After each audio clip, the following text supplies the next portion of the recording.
Welcome back to another episode of A Mental Health Break with Vincent A. Lanci. I'm excited to launch another episode for you all. I'm Vincent Lanci, speaker and author of the book Left for Dead, A Story of Redemption. When I was 21 years old, I was the victim of a hit-and-run accident while walking home from a friend's birthday. After coming out of a coma and suffering from a traumatic brain injury, or you may know of as a TBI, I soon realized that it was time to put my mental health on a very high pedestal. This transformative experience has led me to create a podcast that is all things mental health. Would it benefit you to hear from mental health professionals and influencers? Would it also add value to your life to hear real life and authentic stories from people talking about their mental health, the issues they face, and how they actively combat them? If you answered yes to any of those questions, you came to the right place. I want to start by congratulating you for making your mental health a priority. If you missed the last episode, be sure to download it after you tune in today. On this episode, I am happy to introduce my guest, Michelle Poitier. Michelle is the founder of Healing Women, Healing Nations of Northeast Florida, Inc.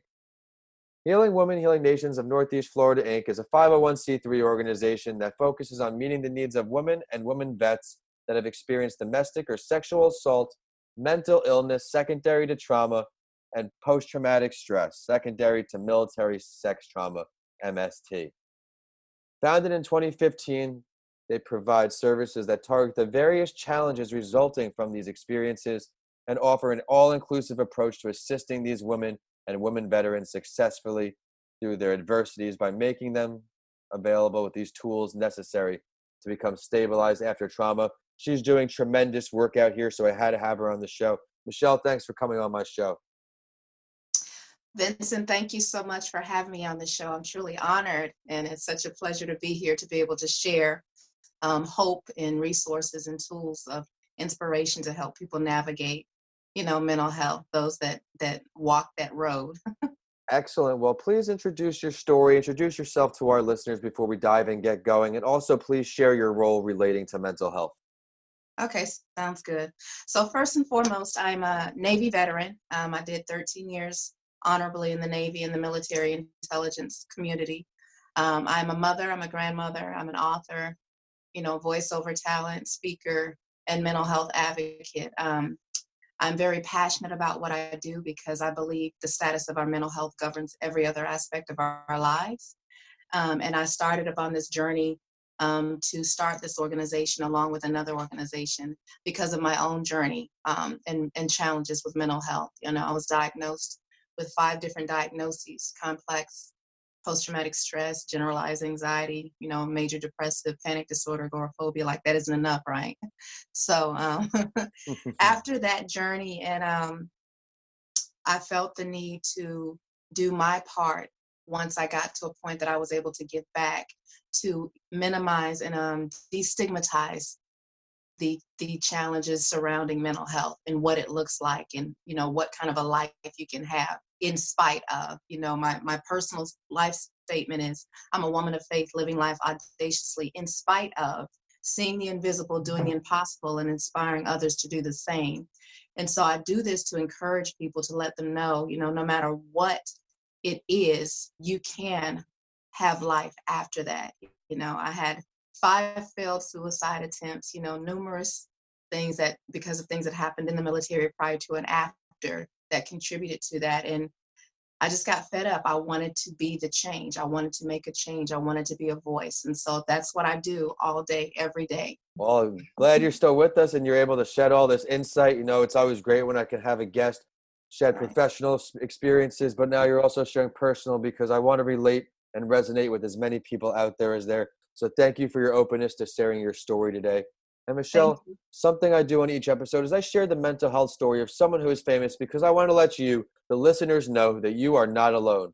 I want you to understand that even though someone looks like they're healthy from the outside, they may not be on the inside too. I will now introduce the mental health related story of Lena Dunham from an article I saw in Psychology Today. Lena Dunham, if you don't know her, she's an actress, writer, director, and executive producer of this show called Girls. On the show Girls, she actually plays a character where she conveys her own personal journey, which enables viewers to observe genuine symptoms of the illness. She struggles with obsessive compulsive disorder, which many of you all know is OCD. She was diagnosed with OCD at just 9 years old, and in her new book, she had a quote that said, "I am afraid of everything. The list of things that keep me up at night includes, but is not limited to, appendicitis, thyroid, leprosy, unclean meat, foods I haven't seen emerge from their packaging, foods my mother hasn't tasted first so that if we die together, homeless people, headaches, rapes, kidnaps, milk, the subway, and sleep." She says she also feels responsible to discuss her disorder to the public, and she also feels that talking may help others who live with a mental illness.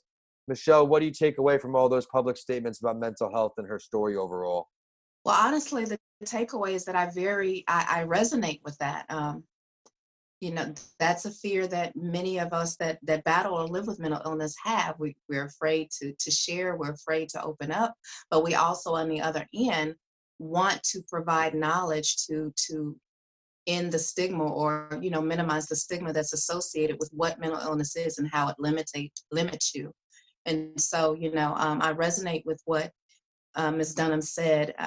There's another aspect of my organization, Michelle Speaks with a Z. If you hide it, you can't heal it. No topic is taboo, and the things that we touch on is mental health.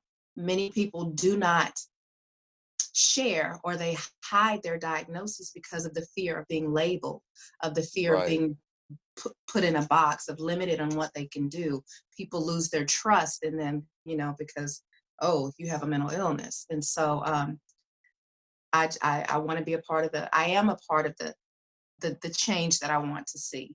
And so the takeaway is that no matter what your disorder is, with the proper tools and the proper circle of support and the proper resources, you can master that so it does not master you. Yeah, I love how you put that. You got to kind of just control the situation. Don't let it overtake you. Mhm. And, I'm really looking forward to some of your answers because I feel the passion of the mental health world ready to go. Something I Right. do now is called the main event. And on each episode, my guest and I will go over this series of 6 questions, which only slightly varies depending on if we're talking about our own or others' mental health. And today we get both. So I'm very, very excited. I'm ready to add as much value as possible to the listeners. You ready, Michelle? I'm ready. Great, let's do it. Many would agree that the more common or talked about types of mental illnesses are mood disorders, anxiety disorders, or schizophrenia disorders. What areas do you come across the most? Um, in my line of work, I come across mostly mood disorders and anxiety disorders. Okay, Um, those are the main disorders that I deal with in my line of work, within the organization and within, personal coaching and things that I do. So, more commonly, major depressive, generalized anxiety, some panic, um, so mostly that, and a lot of PTSD or complex PTSD. absolutely. I'm seeing. So you're working with a lot of women in the military, so that all adds up. How from the trauma speaking, I'd like to talk about that a little bit because my experience as my traumatic experience was I was hit by a car and Mhm. spent some time in a coma and then also the hospital. So how do you when you have trauma patients like that, what's some of the immediate advice that you give? For those that have experienced trauma, actually, this is the thing that I say: most forms of the mood disorders, anxiety disorders, mental health in its simplest terminology is unprocessed pain and suppressed emotions. And those that have experienced trauma have either suppressed the emotions surrounding the trauma, or have the unprocessed pain, have not dealt with the pain surrounding that trauma. So that causes, some challenges with how we govern and how we think and how we move. And so, um, that is and so how do I deal with that? We do a lot of supportive environments. So we have empowerment events and workshops and support groups where we actually create a safe environment so that the ladies are able to really be safe and be transparent about the things that they're encountering.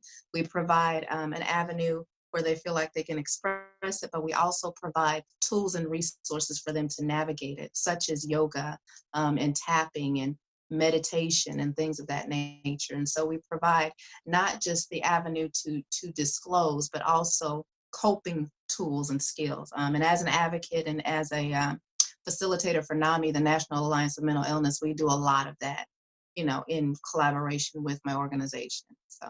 I think that's perfect and very, very great because it's a lot of things, you tell someone what to do, but then it's all right, how do I get there? What do I do to get to these Right, places? And that's, sometimes just as hard as the first battle. So that's very, right. very, I'm very, very impressed with the work that you're doing there. So I would love to learn more about all of your work. So when did you first decide that a career relating to mental health was the right career for you? Paint that picture for our listeners. Was there a moment where you said, this is what I want to do? My aha moment actually is rather funny. I had a had a PTSD break and didn't realize that that's what it was, and was as I shared earlier, I had 5 failed suicide attempts. So after that fifth one, I was looking for a reason to continue to want to live, to move, and so I ended up on the side of the Andes Mountain at about 18,000 feet with 10 other disabled veterans through an organization that helped disabled veterans that had challenges. And on the side of that mountain, in Peru, on the Andes, I realized that I did not want to die. I just didn't want to carry this excruciating pain anymore. And so I started journaling and Healing Women, Healing Nations. That was the birth of that. Like, I want to create an atmosphere. I want to create a space where individuals can come Amazing. and, Yeah. and go through the process of navigating this thing called mental illness and find their way back to living. And so that was the thing that ignited it for me, because there were so many things where female veterans were committing suicide at a higher rate than veterans overall, and because they were dealing with the challenges of post-traumatic stress because of the military sexual trauma, and because that was part of my history, and I know the challenges that I had. I wanted to help them, but I had to get in a space where I could help myself first. So that meant, going into therapy and finding the right combination of meds and finding other methods that were more, holistic, because, I didn't like some of the challenges that I had with the meds and the different types of therapies. So just me navigating my own challenge with mental illness sparked the desire for me to want to create a space to help other women heal as well. Well, like you talked about before, you are being the change. To start that change, you have to start with yourself. And that's a lot of things. And we live in a world where people are very rushed and they're anxious to get A to B, no matter what that A to B might be. And they forget to start. Acceptance. Yeah. Acceptance is the key. Yeah. Acceptance is the key. There's a model that we use. It's called the ACE model, and that model is acceptance, compassion, and education. Acceptance meaning accepting that there was nothing that you did that caused you to have, a mental health challenges. You may be predispositioned to have it because it runs in your family, which was the case for me as well, but we didn't Right. talk about it. Yeah. Once I started speaking on a national platform, that's when my family, we started to have the open, candid conversation. But then compassion, because we are most often so critical on ourselves. And so just having that compassion and being gentle with yourself, knowing that, with the proper tools, again, and the proper support, that you can master this thing so it doesn't master you. And then the most important thing is to educate yourself on your particular diagnosis. Educate yourself on the therapies that work for you, the meds that work for you, the skills that work, the coping resources that work for you. um, that's how you get on top of it. And I like how you said there, for you, for you, for you, because correct me if I'm wrong, how everybody is different. And some things that work for some people may not work for other people there. So I'm liking how you're saying that. And as far as the correct education, what education, as far as advice, can you give to our listeners is maybe considered a potential early sign that they may be starting to develop a mental illness, that it's not just, a normal weird feeling? What education can you give us there? Well, I'll start with depression. If you find yourself, you feel that you're down more than several days, if it lasts longer than a couple of weeks, Right. then that might be an indication that you might need to seek some help. If you find yourself continually cycling through moods in your mind, or you have thoughts in your mind that are cycling and you cannot stop them, if you find yourself not sleeping for extended periods of time, you're in a constant state of fight, flight, or freeze, those are indicators that something is out of balance. And that's an indicator that you might want to consider reaching out to get some supportive care. And it's not something that you can manage on your own. Those are some of the indicators. Yeah. That would be indicators that you need to get some additional support. Yeah, I think it's important, like you're saying, make sure you just get support. It always comes down to early action, preventative action, and almost everything in life. And I think mental health is a good area to make sure you capitalize on that. And then join a support group. That is so essential to staying being accountable, because if you're accountable, then you're more likely going to follow through with the things that you need to do to stay well. And the support group, it provides an environment for you to know that you're not being judged. You can speak freely. There are others that are living with this, and they are living. Living. They're not just existing; they're living. And so that support system, that peer-to-peer support, I'm very much an advocate for that. The peer-to-peer. It's a wonderful supportive tool. And then there are other organizations such as NAMI that provide other supportive measures, not just for the individual that has the mental health challenge, but the support team, like the caregiver. There's different organizations. They have different groups, such as those that have mental health challenges, but morbid substance abuse issues. So they have different support groups, recovery connections. There's things for the millennials. There's things where we can go in and teach, train the trainer and teach organizations on how to handle their employees. So there's resources out there. The key is just finding and tapping into those resources. Like how you said too, I think open collaboration, just talking to people, just having the conversation, how Right. much that helps almost every situation. And the peer-to-peer, I could definitely agree with too. In my accident, the only thing I wish I encountered more was more traumatic brain injury to traumatic brain injury conversation here from doctors and a lot of people, what may happen, what will happen. But now Right. that's why I kind of take it on myself with this platform. I've had several of my Tampa General Hospital brothers and family on the Right. show, traumatic brain injury patients, because perspective and hearing it from the horse's mouth sometimes, if you will, that's, If you've it could go a long way. lived experience is so much more. You make that connection, and people will really tap in and listen. As I have a TBI as well, from Oh, 3 major auto accidents back to back. And even though I had the mental health challenges, when that was added in, it was a whole different dynamic, oh and it was so yeah. frustrating. The headaches and the memory loss and the fogginess and the irritability. Just learning how to navigate that was a challenge. But again, with the support and the education, um, education is key. Yeah. And Well, though I'm sure that's going to be very similar to what I'm about to ask you then, because I want you to only pick three here, and just three, because I want the three most important things you can offer to our listeners that they can do on a daily basis to start improving their mental health, or on a short-term basis. okay. They've had the early signs now, how do they start getting better? Well, number one, first and foremost, is the acceptance thing, accepting and embracing that this is just like you have a physical illness and you go and you get the care that you need and the prescriptions that you need. Treat this just like you would treat a physical illness. It is just an illness in your brain. It is a chemical disorder or imbalance, or however you want to Yeah. classify it, not something that you did or did not do. So that, just to eliminate that shame.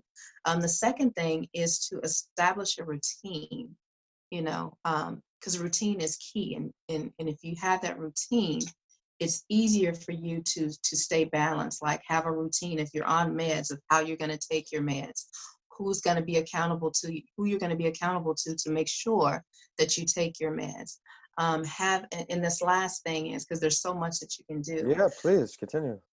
prepare for the moments that you might go into a crisis. Have a personal safety plan, but also have a personal a crisis plan in place. Identify those people that can jump in and take care of your finances, or take care of your day-to-day needs, or take care of you if it gets to the point that you're that, you've plummeted that far, until you can get things back in order. So having, the most important of the three, I would say, is to the routine, and having a crisis plan and a personal safety plan in place. Like, identify who's going to take care of the day-to-day of your life, essentials of your life. I like how you said that, the personal safety plan, the emergency crisis plan. Those are two things that you don't hear about a lot, and I really do like that. And it's something that people should take seriously, whether it's a mental illness or not. That Right, should be something that, to hold themselves accountable, like you said. right. And just, the thing for me, the stigma that's associated. Yes. So many individuals suffer silently, suffer in silence needlessly. because of the shame and the guilt and the embarrassment and the not wanting to be viewed in a different light. And so the more that we make it commonplace to treat mental illness as just that, an illness, just like a physical illness, the easier it will be for people to navigate and plan their own road to recovery, because the healing process and the recovery process, it's a journey. It is not a destination. Just like life, we have ebbs and flows, peaks and valleys. Such is the case with mental illness. You're going to have good days, you're going to have bad days. But if you plan ahead and prepare for those bad days, then it'll be easier to navigate. And if we can wrap around those that have these mental health challenges rather than, labeling or Right. judging or belittling or diminishing, then, overall as a society, it's a societal issue and we need to treat it as such. There are many entertainers that are now publicly coming out and sharing their About time. challenges and Yeah. how they live with mental illness. I love a lot of things you said there. We spoke about earlier how no one really talked about it, back in the day, or, the past generations. And now we're starting to break those stigmas. And I see we're both, doing our part with that. But, there's still work to be done. And it's going to take time, because a physical illness, it should be treated the same, because you need to recover with a mental illness. Right, Right. And, some of their injuries in football, basketball, 4 to 6 months, 3 to right. 4 weeks, very similar with different mental illnesses as far as recovery or getting to your homeostasis, your level out. So allow that process, just like you allow the proper time for healing from a medical, a physical injury, allow that time, and put those things in place for the mental health, because it's just as important, because again, that governs how we do life, that governs how we interact in our relationships, how we interact, socially, professionally, spiritually, financially, however. The status of our mental health governs our overall health. You And couldn't so be the more more right. proactive we are about helping those that have challenges, the better off we'll be. And that's why, everybody listening on, those short-term initiatives she just gave you, that's a great way to start what we're just talking about. But now she's going to help us out with some longer-term commitments. Hey, what would you say are some more long-term commitments to help create a more positive mental headspace, start creating that healthier mindset on some things that will not happen overnight or day to day? But well, you hit it right on the head when you said mindset. Basically, because when you battle with this day in and day out, it's easy to go into a cycle of our mindset goes very dark. And so offsetting that, surrounding yourself with things that you love to do, surrounding yourself with a good support system, eliminating toxic um, situations and people, and setting those boundaries and know that you're important enough to do that. Yeah, you Um, got to grow. You're right. yeah. I would love to hear from you some maybe initiatives or ways to eliminate those toxic situations or people from your life. Are there practices out there, things that you can effectively do that without taking you too much off track for someone with a mental illness? Again, I'll go back to the support groups, a tap into support groups. Accountability is key. We are our communal people. We were hardwired for connection. And so staying connected, if you isolate yourself, you're more apt to go to spiral and to go into a dark place. So connection is key, so finding a good support system and getting connected. If you're at to the point that you're not able to work, volunteer. you Yes. know um, a life without purpose is a life without meaning. So find something that gives you a reason to get up every day. If you need to get a support or a service dog, do that. There are Yes. organizations out there that provide that. Um, Volunteer, to talk about it, because the more you talk about it, the more you heal, the more you feel, and know that you are not your diagnosis, you are not your trauma. This is not who you are. It's just a part of something that you deal with. You are not your trauma, you are not your diagnosis, and you are not alone. Yeah. I mean, I love what you're saying, and back to finding something you like, right? A lot of us, especially with the pressures of society, social media, taking these careers, making a lot of money, spending a lot of money, quality of life may not really be there. Finding something you like, bringing that quality of life up, improving your mental health, I mean, I know Setting goals, we you could know, both setting speak on it. simple goals. Say we set some goals, we hit it. That mental health boost, that rush, improving your mental health pays leaps and bounds in every other scenario because that's the caboose. Simple things, changing your lifestyle, eating healthier, exercising. If those are simple things, but those simple things will help. Yeah, I mean, the lifestyle changes. Again, they don't happen overnight. Something I ended up doing. My grandma's dementia was getting a little worse up north. I needed a job that can coexist with me being in the house with her. So I taught Right. English to kids in Beijing and Taiwan with VIP kid, right? And I would have to be disciplined because they're 12 hours ahead, waking up at their class is 4 a.m. It starts. Right. So I'm up at 2 a.m. going to like a Planet Fitness because they're 24 hours. And whole lifestyle change. Yeah, did it stink for sure, but you also train yourself to be on Instagram, not care what you're missing, all of these things, and Exactly. you better yourself because, as an entrepreneur, you're doing your own business as well. There aren't enough hours in the day to accomplish half of the things. But I am curious to hear here, Michelle, what are some ways you plan on raising awareness for the importance of mental health in the future? You're involved in a lot. What are we seeing from you in the future?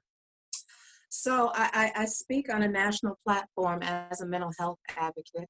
Um, and so there's several platforms that I speak on and organizations that I speak for, such as NAMI, such as the Michelle Speaks. I go into organizations, into churches, into community centers and talk about it. We have the conversation. One of the books that I wrote, there's a poem that I wrote called Beneath the Mask. And once we remove that mask, we're able to talk freely. So I just come at it from that perspective.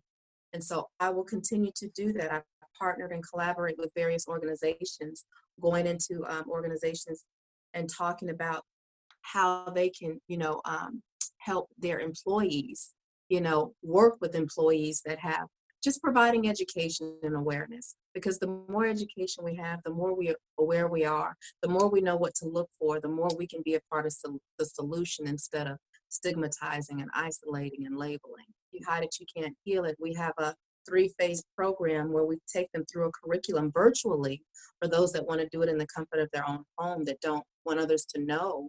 Um, it's a three-phase program, 3 months, unhiding, harnessing, and healing the hurt, unmasking the hurt. So taking step-by-step solutions to getting to the root of the things that cause you to be challenged or triggered, and then providing you with tangible tools to navigate that. And so those are some of the things that we do, how we help people redefine their path after adversity. That's an 8-step process. So just providing step-by-step tangible solutions. And I will continue to collaborate with organizations. I will continue to speak, on platforms such as yours, Vincent. So thank you again. I will continue to amplify my voice, to eliminate the stigma of mental illness, Yeah, I as you continue to do. again, where it all comes back to having that conversation. That's been the theme of our episode. I feel just opening up, just talking, getting out there, and everything you said was so valuable. So thank you so much, Michelle. I know our listeners are going to see all the value in your episode today. I loved how you kind of started in the beginning, talking about it's unprocessed pain. I think that's a great way to look at it. I loved your story with the vets and the West Indies, and that's kind of your wake up call. You give so many golden nuggets, how support groups are important, the traumatic brain injury effects. I love how we resonated on that. And you even offered the personal safety emergency crisis plan. Thank you so much. It's time for the last word.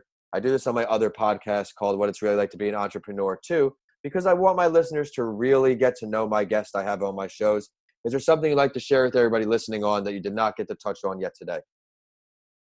I guess the takeaway that I would say is know that whatever state you are in, if you are undiagnosed or you think you may have a challenge, or you're diagnosed and you're living with it, just understand that healing and recovery is a journey. It is not a destination. It's not a place that you're ever going to arrive at.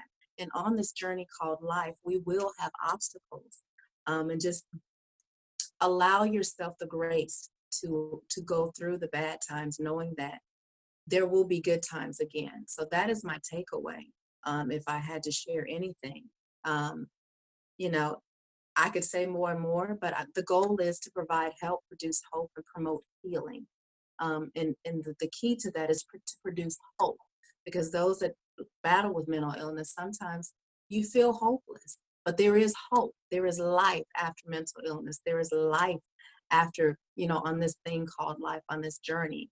And if I had my choice of things that I had to carry or burdens to carry, I would rather carry this burden of the 5 diagnoses rather than anything else, rather than having a physical burden to carry. This is a gift. I changed my perspective. I view it as a gift. It's a gift that I can give to others that battle with this silently. The gift is this. Gifts are meant to be given away. The gift that I give is hope. The gift that you give is hope, and power. You help people to take their power back. So again, thank you again, Yeah, well, I'm going to Vincent, for thank the you right things that back. I you're mean, it's doing because using you're paving the way. you're using your platform as well to really make an exceptional difference. So I want to thank you right there. Can you please share your professional social media or your website, ways for our listeners to follow this journey, seek your advice, because there's definitely a lot of people who are in your shoes and would love to hear from you. Okay, well, if you want to reach out to me, you can find me. All of my social media handles are Michelle Speaks with a Z, MiChellespeakz. I'm on Facebook, Instagram, IG. Well, IG is Instagram, sorry, Twitter, LinkedIn, and my website is michellespeakswithaz.com. And it has everything that I'm doing out in the community. If you want to connect, if you want to collaborate, if you just want to share, if you want support, that's how you can reach me. michellespeakswithaz.com. Thank you for Because sharing all if you that. hide it, you can't heal it. Love it. Thank you so much again for sharing all that. And everybody, be sure to check out her content, and be sure to check out the show on Instagram and Facebook at A Mental Health Break, or on Twitter at Podcasts by Lanci. I'm at Vincent A. Lanci on all social media and YouTube, and my website is vincentalanci.com. Be sure to check out my book, Left for Dead, A Story of Redemption, on Amazon now. But DM me or email me. I want to hear what you think. If you liked today's episode, please continue listening and rate A Mental Health Break with Vincent A. Lanci 5 stars. I work hard to find value delivering stories and guests on each episode. Thank you for listening, and I'll see you all on the next episode of A Mental Health Break with Vincent A. Lanci.